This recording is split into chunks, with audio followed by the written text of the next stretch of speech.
Hello, this is Mish from Downtime Distractions with a review of a title called Featherpunk Prime. So being open and honest, I received this review copy for free, but that will not change how I review this title. So what is Featherpunk Prime? Well, it's a single player twin-stick platformer where you play as a cyber neon flamingo. So your flamingo brothers and sisters have been kidnapped by the Cybirdroid and you must take them down. So you got 48 levels and at least 4 bosses. So it's an interesting character to control. So every floor gives you a new weapon, and also you can upgrade your weapon as you progress along. You unlock a few abilities here and there as well, which is interesting. Whilst the levels are not procedurally generated, they are handcrafted, but the configuration changes each time you play, so that gives a bit of variation in the level design. It also has permadeath, but you have the chance to save your progress every 6 levels. The game is coming out on the 1st of September on Steam and Humble Bundle at a price of $9.99 US or your regional equivalent. So this has been developed and published by Super-Agile Games. Whilst these developers haven't produced anything prior, the team consists of 2 developers, both with a lot of experience. For now it seems they've thrown in the gloves for the big team situation and wanted to make something of their own close to their heart, and this is obviously their game. So let's move on to the options menu in the game and just see how that stacks up. Okay, so here is the options menu. Something of note, this is built on the Unity engine. So with the Unity engine, you can often hold down Shift when you're starting the game and it'll bring up a GUI that gives you a few more options prior to the game actually launching. So just bear that in mind for the next section as well. Something also of note, my mouse does not work in these menus. Works perfectly fine in game, but not in the menu system. So that for me is a real down point, unfortunately. But anyway, let's have a look here. So we have a few options. So we got music volume on a separate slider and sound effects on another one, which is very good. That is bare minimum for the music. I have a few other options here, and I can see why they do that, brightness and contrast, because it is a vibrant game and it is good to turn that stuff down. We have a dead stick zone as well option, and we can obviously choose gamepad and keyboard and mouse. So we have rebindable keyboard and mouse and controller in here, which is very nice. And the graphics options are, this is it. We have resolution, full screen enabled or disabled.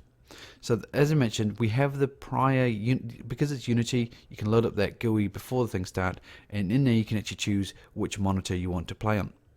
So if you add that in, I think the options menu are very functional, but not good. I mean, it works for me, it might not work for everybody because there's not other options in here. But there is the bare minimum in here, but it's always good to have more options than, I guess, this current amount. So it would be good in the future, I guess, for these guys' next game, or if they possibly want to patch this one, to add more options in here. More is better in the options menu. Moving on to the real question here. So is the game any good? So let's start graphically. So I really like the design of the character. It's unique. Whilst the character doesn't say anything, you really grow an affinity to the character. It's a very likable character. Unless you have a flamingo phobia, of course, and then this game might not be for you at all. The overall design of the game is interesting. The level design is very vibrant. Some people may not like it, but it's strange, but it kind of works for the weird, I guess, robotic neon flamingo setting that you have here. So it's a strange design game in the first place, and the levels kind of suit that as well. Okay, so moving on to audio. Audio is pretty good. I quite like it. The music tracks are very good. They really stand out for me. I think there's a really good confluence of the music tracks and the whole game design. It works very nicely with each other. So the character and the environment around the character, the sounds of the weapon, they're very good, and the enemy all sounds good as well. And let's talk about gameplay, obviously the core to any game. So great character control. Whilst I use the keyboard and mouse, it has obviously it's a twin stick shooter, so it's been designed around the controller, so that option is there. I prefer the keyboard and mouse myself though. So the weapons, the upgrades, skills, they're all good. It's interesting enough that makes you want to progress along and unlock more stuff. And it feels good as well. The character feels good to use. It does what you want. It's nice and quick as well. The level design, for me, it's a bit of a letdown. Whilst I appreciate the random component to it, I think they could have pushed the boundary a bit more with the level design, push it a lot further. Sometimes the levels are far too short and only sometimes is there an unlock component to the level, I guess a mini boss you could say, that's required to be killed to unlock the door. A lot of the time you can just kind of progress along, kill a few enemies and move along.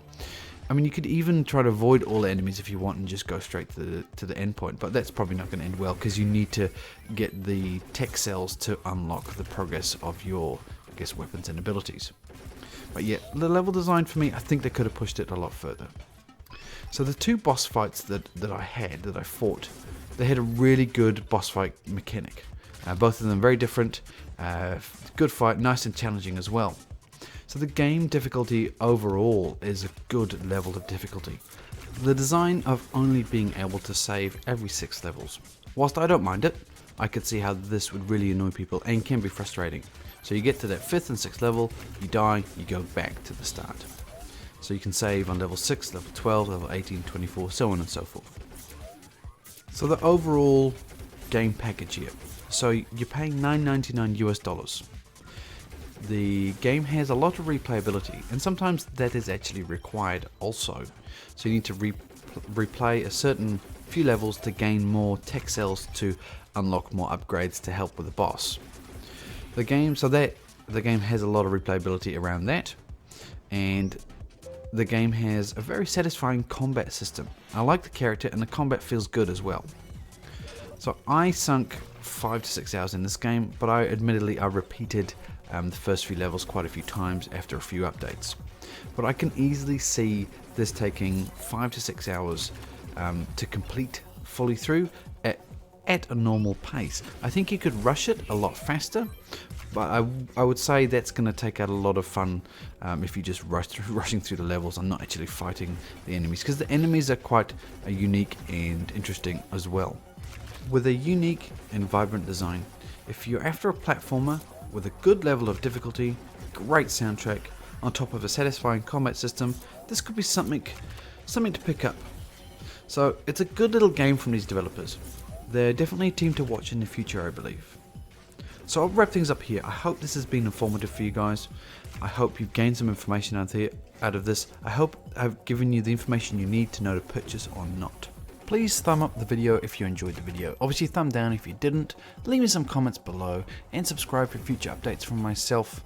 And share the video as well if you want to share it to your friends. That is always appreciated. The more visibility I get for the channel, the happier I am. And so I'll sign off here and say, so this is Mish from Downtime Distractions, and until next time, cheerio.